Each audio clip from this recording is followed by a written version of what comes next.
Where are your sisters? I can't find them. Anna? Joy? Wait, I checked the entire house. They're not here. So we're used to watching violent movies, but Prisoners is the kind of movie that really considers the violence and the repercussions. And and I'm just wondering, do you think a movie that goes so intensely into the effects that violence has on the psychology, do you think it could be a corrective to kind of all the fantasy violence we see in movies? 100%. I think one thing for me, I always loved the script. I thought it was great, edge of the seat sort of suspenseful thriller, but for me, it was really vital to make sure we handled the subject matter responsibly. 911. Detective Loki. Do you have children, Detective? I'm gonna find your daughters. You know, the psychology of situations are what we tend to sort of skim over.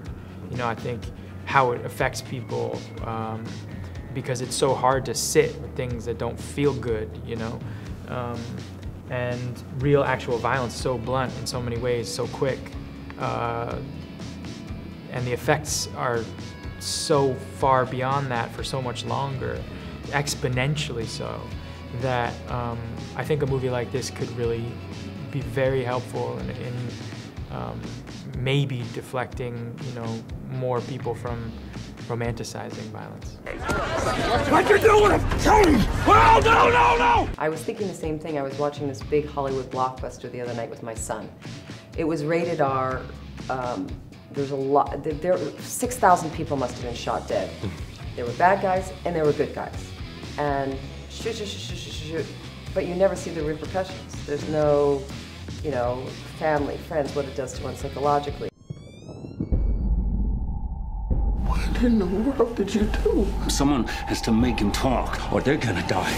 Just, you know, hopefully leaves people reminded that maybe their grudges and resentments that they carry are better left dropped off. When you were making this movie, I was wondering if you considered traditional roles of masculinity, because I mean that we often associate that with strength, heroism, and which eventually leads to violence. Is that something you might have considered, or do you have a good opinion on that take of masculinity? No, of course. I think absolutely. When I was playing Keller, in a way, he's set up to be a archetypal masculine male figure. You know, he lives life by his own rules.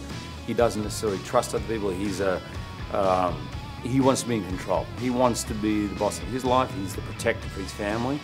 And I think what Aaron did and what we kind of added was just more complexity to that. Maybe he wasn't on his own. We're considering all possibilities. I don't think you are considering all possibilities. Just let me do my job. My character is very clinical, analytical.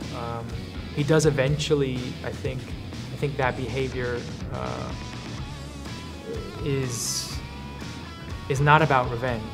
And so, because of that, I think it has a different outcome.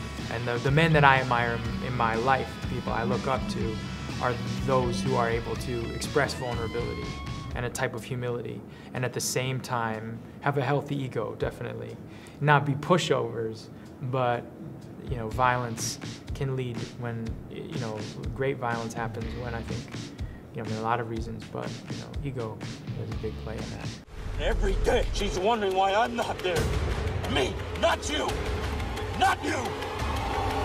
But me! The title Prisoners actually refers to how the violence keeps everyone in prison, you know? Everyone's a prisoner to this situation, you know? And so it's important to handle it responsibly. It's important to handle it, to see it from all sides. And Aaron wrote such a great script where you see it, how it really affects people, how devastating it can be, how characters like mine unravel.